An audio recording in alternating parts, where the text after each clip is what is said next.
cosas de la tecnología. Bueno, qué privilegio, verdaderamente es un gran privilegio tener la oportunidad nuevamente de compartir y de considerar lo que el Señor Jesús tiene para nosotros a través de la Escritura. Hemos venido estudiando Mateo y hoy vamos a continuar con el capítulo 9. Hoy vamos a terminar este capítulo, hemos avanzado en el capítulo 8 y 9 en el énfasis en que Jesús es el Mesías. Hasta ahora hemos visto 6 milagros. Comenzaron a partir del capítulo 8. Vimos antes el Sermón del Monte y ahora estamos no solo viendo que Jesús enseñaba, sino que está mostrando también su poder. Los primeros 3 milagros que vimos fueron milagros de sanidad. Recordemos que nos lo expuso Osquitar hace 2 domingos, que el Señor sanó a un leproso, sanó al criado del centurión y sanó la suegra de Pedro de una gran fiebre. También vimos milagros de poder. Vimos a Jesucristo deteniendo una tormenta, lo vimos rescatando al endemoniado gadareno de esa opresión del enemigo. Y la semana pasada Jaimito nos expuso a Cristo levantando a un paralítico y mostrando de esa manera que Él también tiene poder para perdonar los pecados. Bueno, el día de hoy vamos a ver 3 milagros más. Podrían ser, bueno, realmente son 4 porque hay un milagro dentro de un milagro. Vamos a ver cómo es ese enredo. Jesús, vamos a verlo restaurar la vida de una niña que estaba muerta, la hija de Jairo. También vamos a ver otro milagro en donde Jesús sana a una mujer y luego vemos a Jesús sanando 2 ciegos y finalmente a una persona que estaba muda. En resumen, Mateo 9 del versículo 18 al 38 nos revela el poder divino y la profunda compasión de Jesús a través de una serie de milagros. Y tal vez esa es la palabra que resalta en Mateo 9 del versículo 18 al 38. Compasión. Antes veíamos que Jesús, haciendo los milagros, le decía a la persona a la que le hacía el milagro: tus pecados te son perdonados. Y eso era todo un escándalo con los sacerdotes de esa época. Pero a partir de acá da un paso más allá mostrando compasión, porque ya no es tus pecados son perdonados, sino eres salvo. Ya estamos hablando de vida eterna, ya estamos hablando de lo que hay en el corazón de Dios por la eternidad de nosotros, y eso lo transfiere a la palabra compasión. Vamos a ver Mateo 9, abramos nuestras Biblias para ver el poder divino revelado aquí, la profunda compasión de Jesús. Vamos a destacar en este pasaje el triunfo sobre la muerte, sobre la enfermedad y culminando con un llamado a los creyentes a convertirse en obreros para una cosecha espiritual inminente. Dice el versículo 18, mientras Jesús les decía estas cosas, vino un oficial de la sinagoga y se postró delante de él diciendo: mi hija acaba de morir, pero ven y pon tu mano sobre ella y vivirá. Levantándose Jesús lo siguió y también sus discípulos. Y una mujer que había estado sufriendo de flujo de sangre por 12 años, se le acercó por detrás y tocó el borde de su manto, pues decía para sí: si tan solo toco su manto, sanaré. Pero Jesús, volviéndose y viéndola, dijo: hija, ten ánimo, tu fe te ha sanado. Y al instante la mujer quedó sana. Cuando Jesús entró en la casa del oficial y vio a los flautistas y al gentío en ruidoso desorden, les dijo: retírense, porque la niña no ha muerto, sino que está dormida. Y se burlaban de él. Pero cuando habían echado fuera a la gente, él entró y la tomó de la mano y la niña se levantó. Y esta noticia se difundió por toda aquella tierra. Bueno, aquí es en donde vemos no uno, sino dos milagros. Un milagro en medio de otro milagro. Y todo comienza con un hombre que se llama Jairo. Ahora bien, aquí en Mateo nos dice que era un oficial de la sinagoga. Nos vamos a apoyar en otros dos pasajes. Nos vamos a apoyar en Marcos y principalmente en Lucas, en el capítulo 8 de Lucas, donde nos narra este mismo milagro y allí nos da un poco más de información. Nos dice que este hombre principal se llamaba Jairo. Lo sabemos por esa narración de Lucas. Y no solamente que era un principal de la sinagoga, como dice acá, sino que era un principal fuerte. Y que además su hija tenía 12 años. Hay una extensión en Lucas de esa historia, capítulo 8, para que ustedes puedan en casa ver el contexto completo. Allí nos dice que esa mujer padecía de flujo de sangre, pero que además nos da una información adicional, que se había gastado todo su dinero en doctores, que había invertido gran cantidad de tiempo y todo su dinero y que no le habían resuelto lo que tenía, no había sanado. Ahora, Lucas era doctor y él dice que la niña estaba muriendo, no dice que estuviera muerta.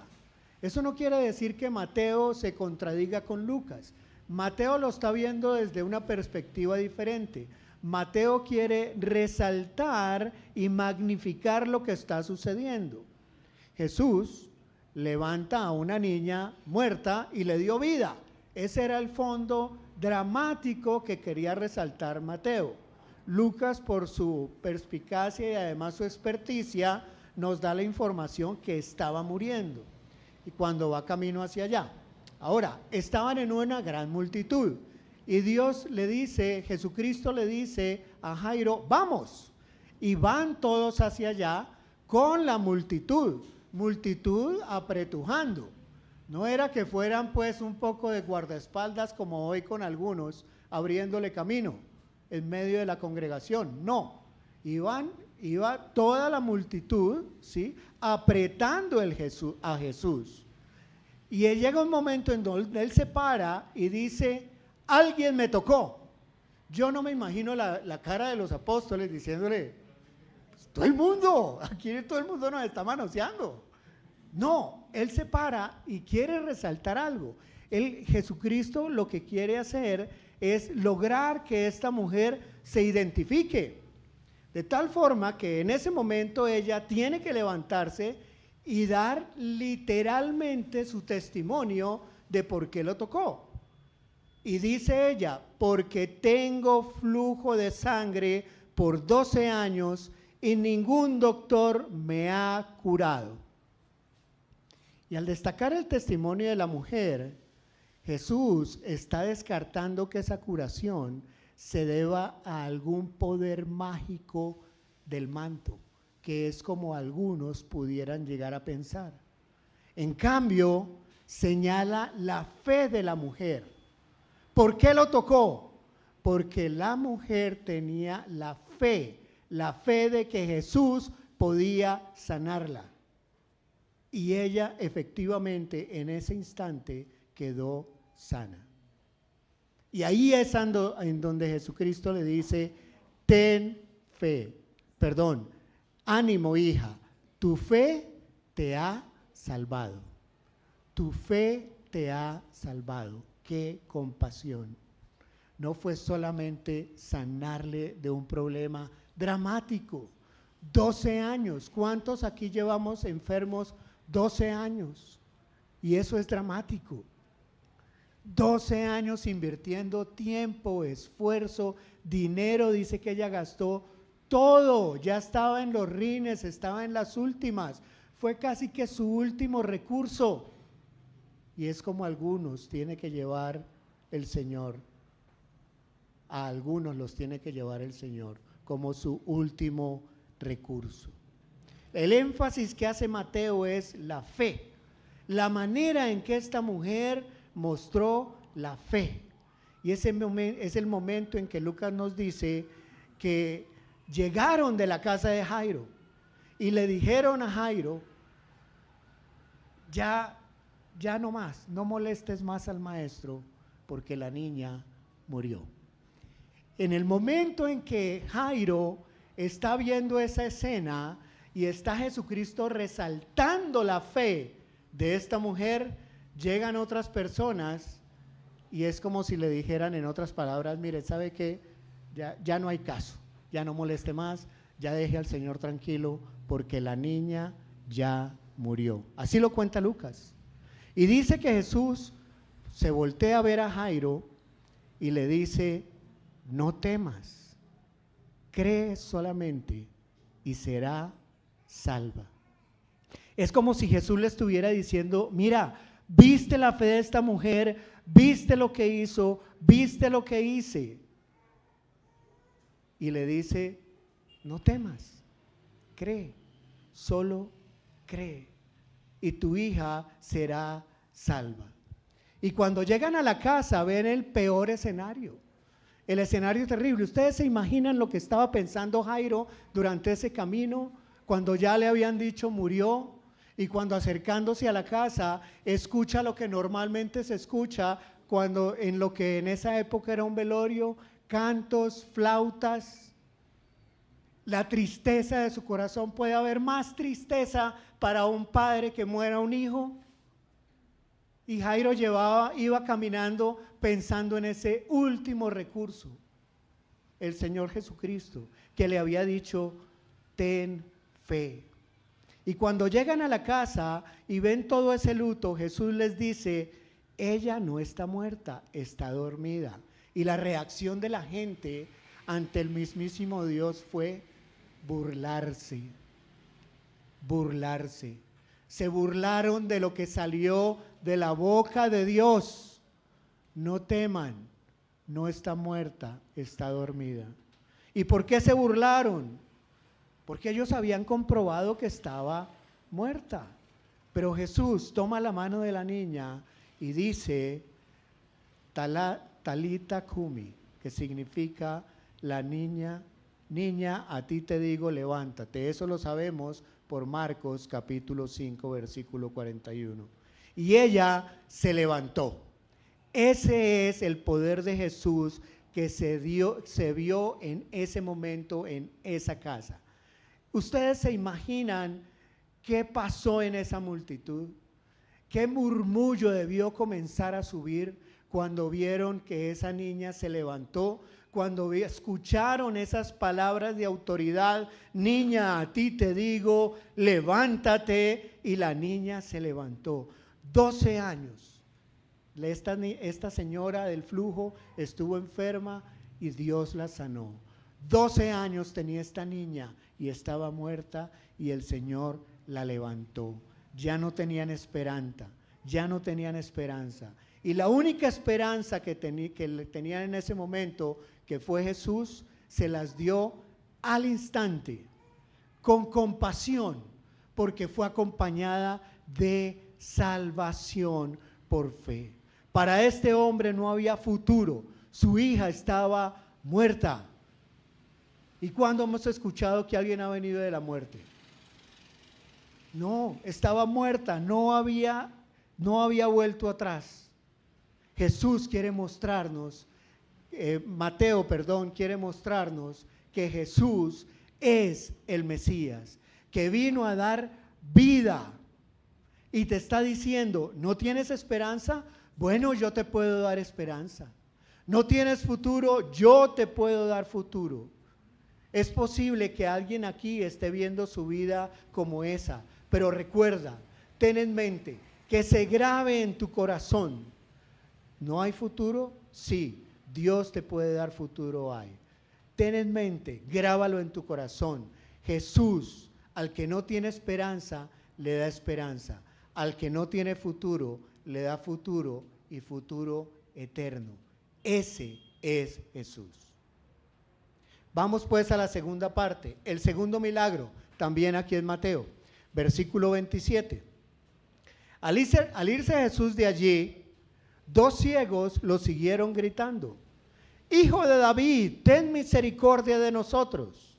Después de entrar a la casa, se acercaron a él los ciegos, y Jesús les dijo: ¿creen que puedo hacer esto? Sí, Señor, le respondieron. Entonces les tocó los ojos diciendo, hágase en ustedes según su fe. Y les abrieron los ojos, y Jesús les advirtió rigurosamente, miren que nadie lo sepa. Pero ellos, en cuanto salieron, divulgaron su fama por toda aquella tierra. Aquí tenemos 2 ciegos sanados. No fueron los únicos ciegos que Jesús sanó. El Señor había ya sanado otro ciego por allá en Juan, capítulo 9, un ciego de nacimiento. Más adelante vamos a retomar un poquito esa sanación de ese ciego. Aquí hay 2 ciegos que se acercan a Jesús, comienzan a seguirle. Es seguro que estos ciegos estuvieron durante todo el proceso de Jairo y la resurrección. Se enterarían por lo que la gente murmuraba, se enterarían porque posiblemente alguien los estaba ayudando para que no los tumbaran dentro de todo ese barujo de gente, y sabían que había sucedido ese milagro, y ellos también querían de eso mismo, y a grito herido le dicen, Señor, Señor, sánanos, ten misericordia de nosotros, Hijo de David. ¿Recuerdan ustedes cómo comenzó Mateo su evangelio? Comenzó diciendo la genealogía de Jesucristo, y en esa genealogía comenzó diciendo hijo de David, hijo de Abraham. Y yo creo que estos ciegos sabían quién era Jesús y por eso lo llaman hijo de David.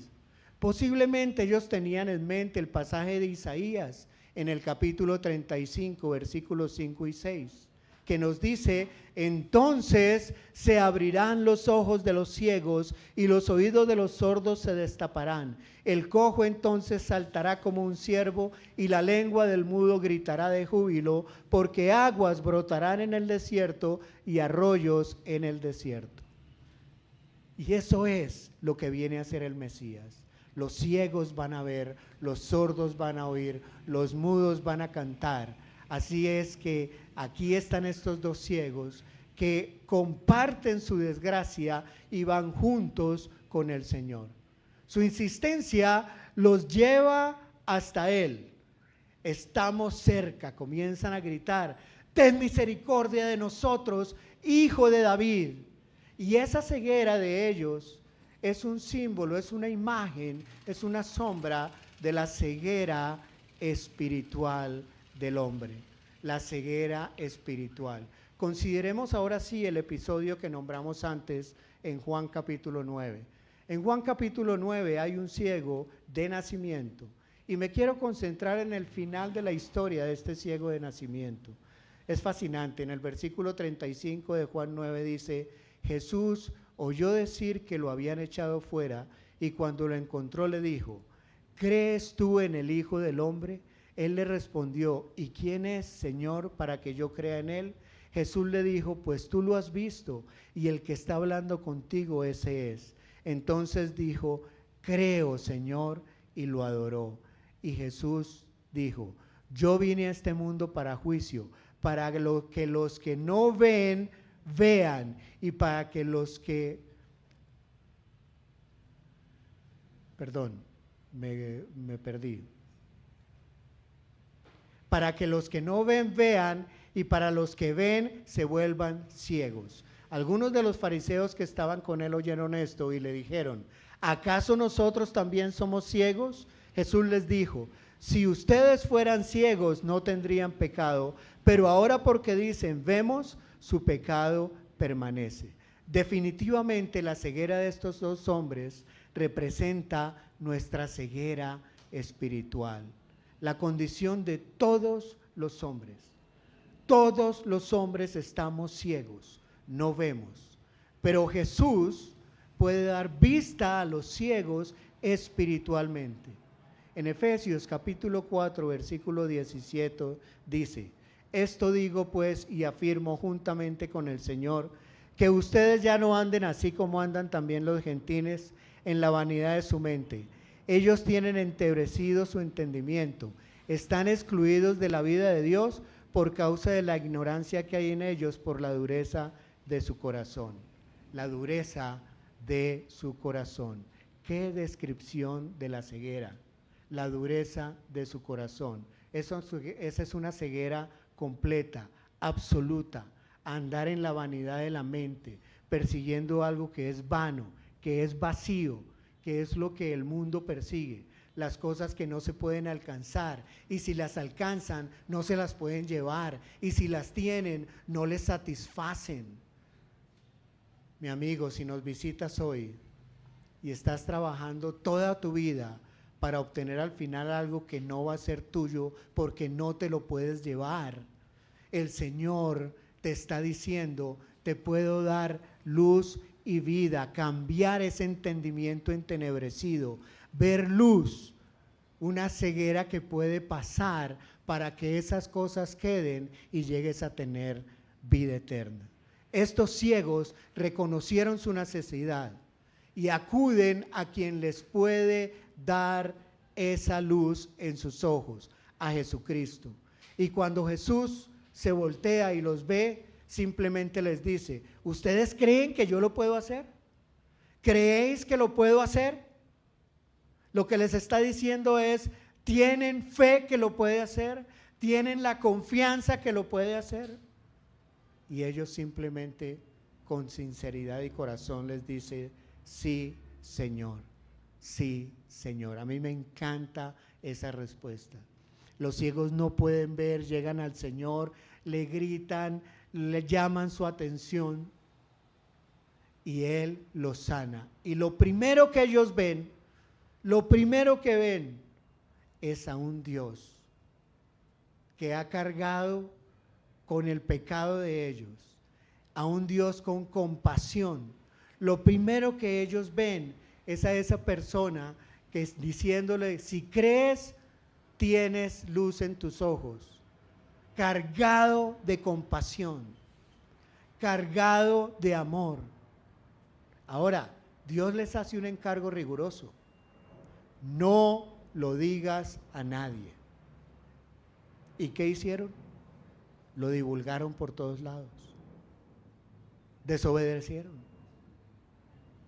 ¡Ah! ¡Qué ciegos tan desobedientes!, diría uno. El problema es que nosotros también estamos en las mismas que los ciegos.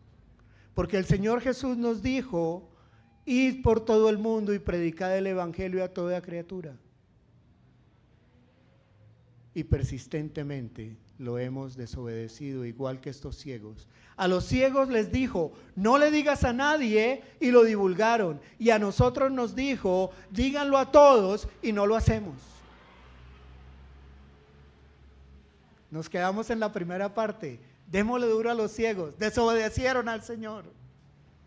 El Señor le dijo a los ciegos: no digan nada, y desobedecieron. Y nos dijo a nosotros: dilo, y no lo hacemos. Bueno, vamos ahora al verso 32 al 34, el último milagro y una conclusión al final. Versículo 32. Al salir de allí le trajeron un mudo endemoniado. Después que el demonio había sido expulsado, el mudo habló, y las multitudes se maravillaban y decían: jamás se ha visto cosa igual en Israel. Pero los fariseos decían: él echa fuera a los demonios por el príncipe de los demonios.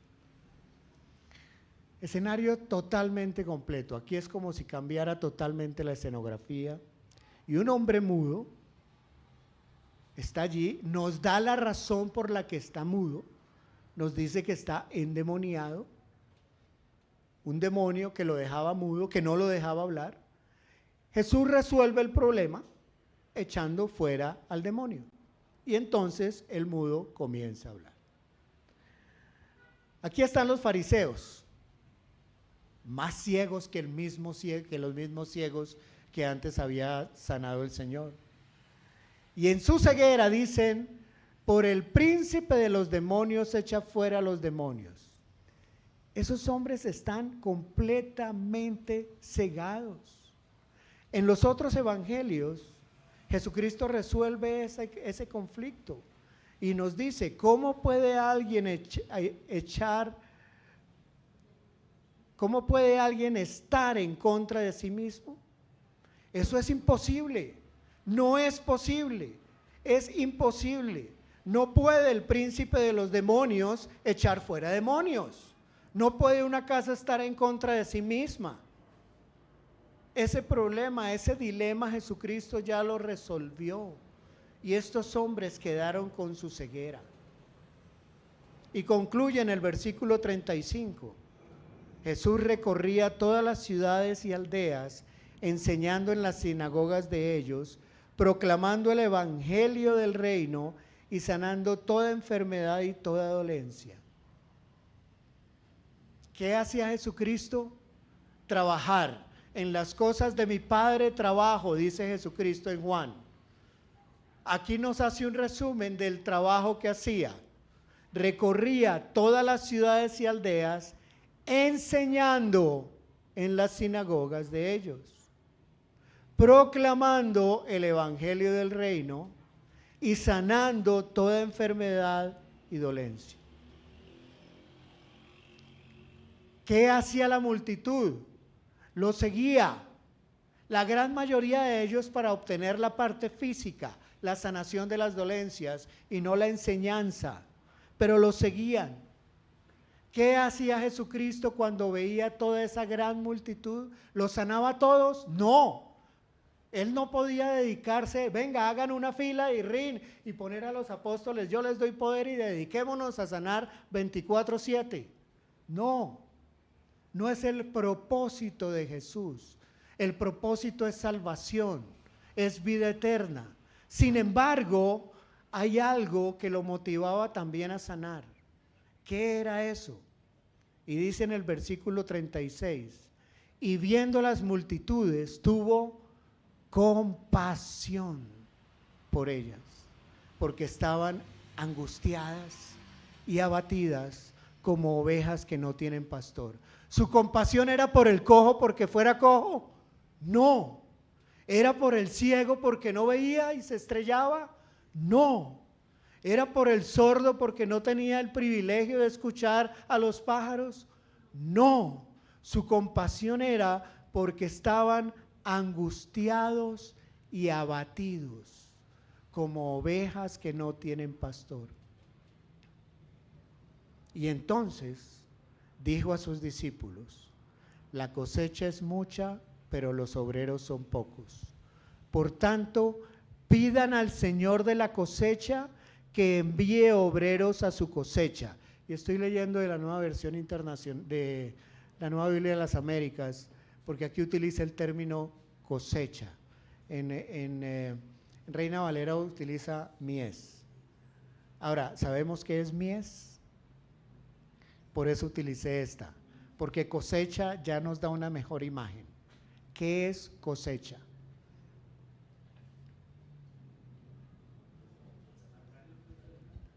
¿Sacar qué? O sea que la planta ya dio fruto y está listo para recoger. ¿Quién la sembró? ¿Quién la hizo crecer? ¿Quién la cuidó? ¿Quién la regó? Él no nos está pidiendo todo el proceso. Él no nos está pidiendo todo el proceso. Dice, el Señor de la cosecha. O sea, no la sirve en bandeja de plata. Lo único que está diciendo es, vaya, recójala. Recójala. Disfrute del dulcecito. No se coma el hueso. El hueso ya me lo comí yo, dice el Señor. Lo difícil. La mies, la cosecha. Por tanto, pidan al Señor de la cosecha que envíe obreros a su cosecha. Y damos gracias a Dios que el Evangelio ha llegado a nuestras vidas. Y damos gracias a Dios permanentemente. Pero para que eso sucediera, alguien oró, alguien fue motivado, alguien efectivamente dio los pasos, obedeció y alguien efectivamente te compartió el evangelio de salvación. Por eso estás aquí hoy sentado. Y por eso damos gracias, porque hubo alguien que sí obedeció esa comisión y nos presentó el evangelio de salvación, mediante el cual el Señor Jesús nos llamó a sus pies. Sin embargo, la gente allá afuera está desamparada, dispersa, se está ahogando, está tratando de salir de su realidad. Y Jesús las ve. ¿Y qué tiene? Compasión. ¿Y qué le pide a los discípulos? Miren, miren, la cosecha es grande, pero los obreros son pocos. El tema central realmente de todo este pasaje es la compasión de Jesús ante la desorientación y el agotamiento espiritual de las multitudes, a quien el mismo Jesús ve como ovejas sin pastor.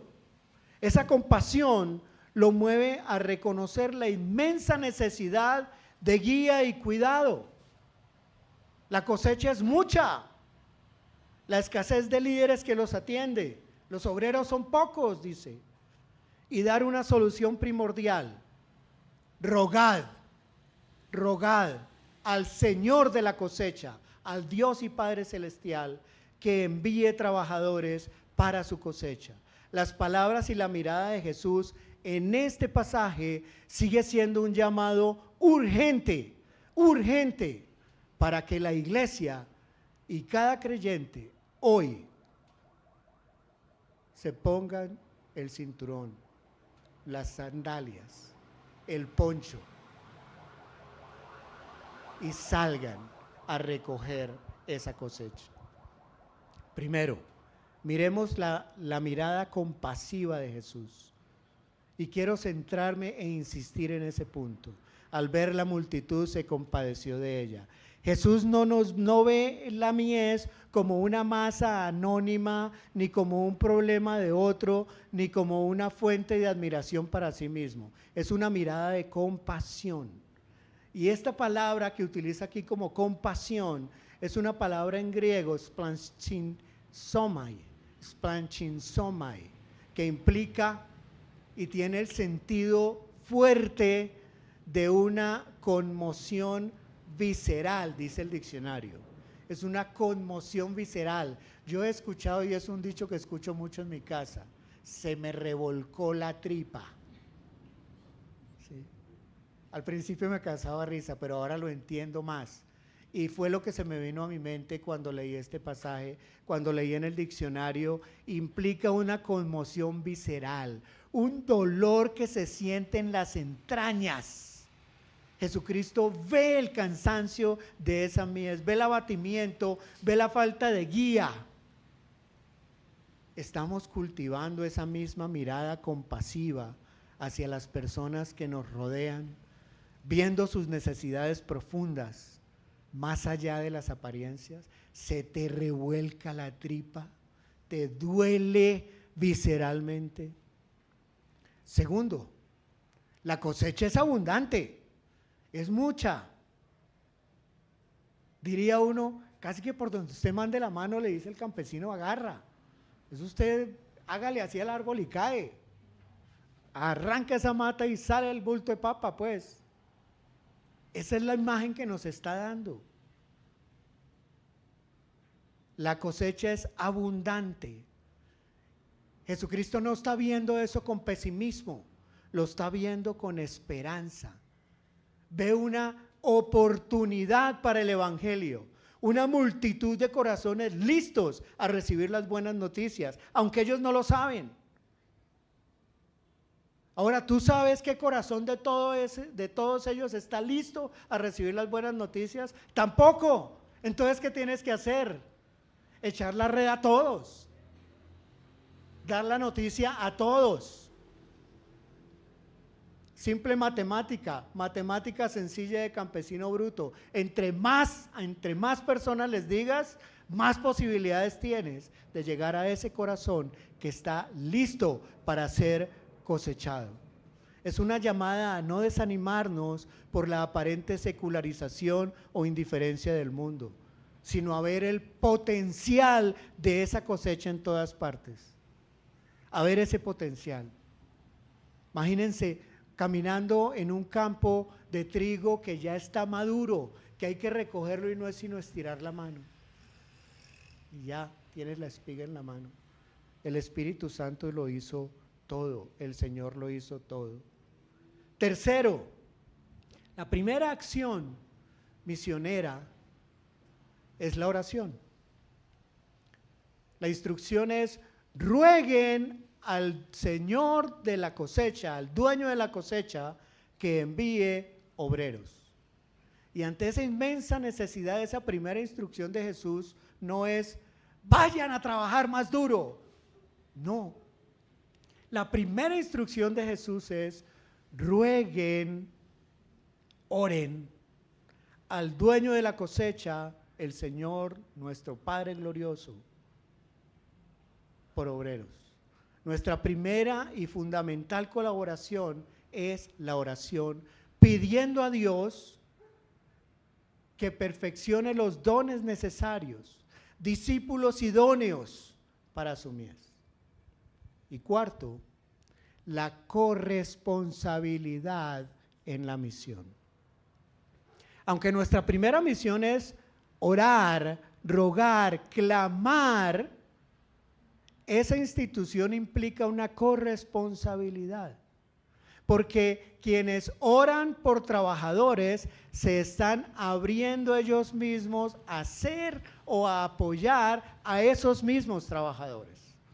No tiene ningún sentido que yo ore por obreros para su mies si yo no estoy dispuesto a que primeramente el Señor me equipe para ir a recoger esa cosecha.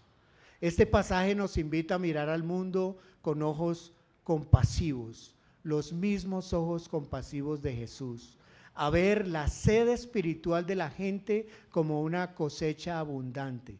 Nos desafía a responder a esa necesidad. Es un desafío. Oren al Señor de la mies por obreros. Es un desafío que no está dando una respuesta activista. No es una oración para un activismo frenético, sino es una oración humilde, calmada, para que el Señor de la mies provea obreros para trabajar sistemáticamente en favor de su reino, y para que cada uno de nosotros esté disponible a ser parte de esa respuesta. No es un impulso de momento, es un estilo de vida de ahí en adelante. Y quisiera concluir con algunas preguntas de reflexión. ¿Cómo reaccionas ante las manifestaciones del poder de Dios en el mundo o en la iglesia? ¿Cómo reflexionas? Ayer hablaba con alguien, Mariana, hablábamos, ¿cómo no creer en el poder de Dios cuando Dios me ha sanado una enfermedad por la que más de 25 años estuve en tratamiento y un día me sanó? ¿Cómo reaccionas ante ese poder? Ahora, no tiene que ser algo tan dramático. Los milagros del Señor están hasta en un plato de comida, el día que ni siquiera había para tenerlo. ¿Cómo reaccionas ante esas manifestaciones de poder? ¿Con la admiración de la multitud o a veces con el escepticismo o la crítica de los fariseos? ¿Intentas mirar a las personas que te rodean, especialmente las que parecen cansadas y abatidas, con la misma compasión de Jesús? Y aquí ya estoy cambiando el escenario, ya no es una mesa en una reunión de parejas anoche, ya es en un Transmilenio, ya es en la oficina, sentado y mirando alrededor. ¿Qué ves? ¿Ves personas que parecen cansadas y abatidas y las ves con la compasión de Jesús? ¿Qué te lo está impidiendo? ¿Qué te está hoy impidiendo verlas con esa compasión? ¿Ves el mundo y tu entorno como una cosecha abundante, llena de oportunidades para el evangelio, o tiendo a ver solo los problemas y la indiferencia? Conocen que tuve que estar muchos días en un hospital y me tocó ver a un hombre en una cama compartiéndole en una forma para muchos fanática del Señor Jesucristo, y ese hombre se estaba muriendo y no dejó títeres con cabeza, no dejó títere con cabeza y estaba muriendo, porque este era un hospital oncológico. ¿Sí? Impresionante. A él nada le estaba impidiendo ver en su propia enfermedad y ya llegando casi que a los pies del Padre Celestial, personas cansadas y abatidas, a la enfermera, al médico, a la señora que estaba trapeando, a los demás enfermos, al que se le atravesara. ¿Ves eso? ¿Qué tan importante es en tu vida de oración rogar al Señor de la mies que envíe obreros a esa mies? Y si lo haces, ¿cómo te sientes? ¿Te sientes interpelado? ¿Te sientes empujado a ser obrero más generoso, más disponible para la mies de tu Señor en el campo de acción que el Señor te ha puesto? Algunos los habrá puesto en un sembrado de trigo maduro, a otros en un sembrado de uvas, en un viñedo, a otros a levantar, a sacar papas, que es más difícil, me ensucio más pesado, a otros peor, a cosechar patillas, que esas son bien pesadas. Cuando lo haces, ¿cómo te sientes? ¿Estás motivado a ser un obrero más generoso y más disponible para la cosecha del Señor en el campo de acción en que te ha puesto? Pequeñas preguntas de reflexión en esta mañana alrededor de esa gran enseñanza que el Señor nos da a través de Mateo 9, 18 al 38. Compasión. Que esa compasión del Señor sea la misma que esté fluyendo a través de nuestro corazón cuando vemos alrededor de nosotros toda esa mies que está al borde del desespero, abandonada y vacía, y que está anhelando una mano que como Pedro cuando dijo, Señor, sálvame, lo coja y lo saque de ese fondo cenagoso. Pero para eso se necesitan obreros. Y para que el obrero funcione necesita tener ojos de Jesús, ojos compasivos, ojos de compasión. Preguntémonos eso, ¿tenemos los ojos compasivos del Señor? Amén. Pongámonos en pie, vamos a orar. Padre eterno, Dios de gloria, gracias Señor, gracias porque tu palabra siempre, Padre, siempre es un refresco para nuestra alma. Tu palabra, Señor, siempre es para edificación de nuestro espíritu. Tu palabra siempre, Señor, es para consuelo, pero también la mayoría de las veces es para enseñarnos, Señor, y para corregirnos, Padre, para rearguirnos. Y en esta mañana, mi Padre, yo quiero orarte para que tu palabra, Señor, sea sembrada en cada corazón, arraigada de tal forma que esas palabras, compasión, amor, perdón, evangelio, sean las palabras que retumben en nuestra mente cada vez que salgamos, Señor, a la calle, cada vez que nos sentamos en un Transmilenio, en un transporte, cada vez que lleguemos a nuestros trabajos. Es nuestra oración, mi Señor, que en esta mañana nuestras vidas hayan sido tocadas por tu palabra y transformadas.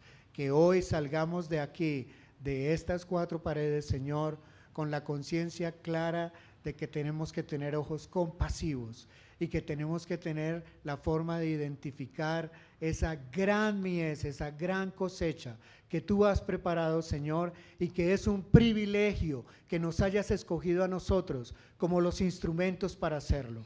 No permitas que seamos los desobedientes ciegos que desobedieron al ir y decir lo que el Señor había hecho, pero en el caso nuestro, que nos ordenas ir y decir que no lo hagamos. No permitas, Señor, que nuestro corazón se arraigue en temor, que tu Espíritu Santo nos dé ese valor, Señor, que tu Espíritu Santo nos dé esa certeza, que tu Escritura nos da la certeza de que es ese Espíritu el que nos recordará, nos enseñará todas estas cosas, para que también las podamos decir a otros, y ese Espíritu Santo con poder transformar vidas y llevar personas a salvación, mi Señor. Gracias, Padre, porque pudiendo escoger cualquier otro medio más eficaz, decidiste hacerlo con nosotros. Qué privilegio, Señor. Nos avergüenza no haber estado a la altura, pero clamamos en tu Espíritu Santo que podamos a partir de hoy, Señor, hacer un ejercicio honesto, clamándote por obreros y estando dispuestos, Señor, a participar como obrero, con diligencia, como una persona que está aprobada para tu servicio, mi Señor. Por eso clamo en esta mañana tu mano poderosa sobre cada uno en esta congregación, corazones, Señor, transformados, y que podamos echar las redes y salir, Señor, a proclamar el Evangelio para que todos los días sean añadidos a tu iglesia aquellos que han de ser salvos. Te lo clamamos en el precioso nombre de tu Hijo Jesucristo. Amén. Amén. Amén, mis hermanos. El Señor les bendiga y el Señor me bendiga.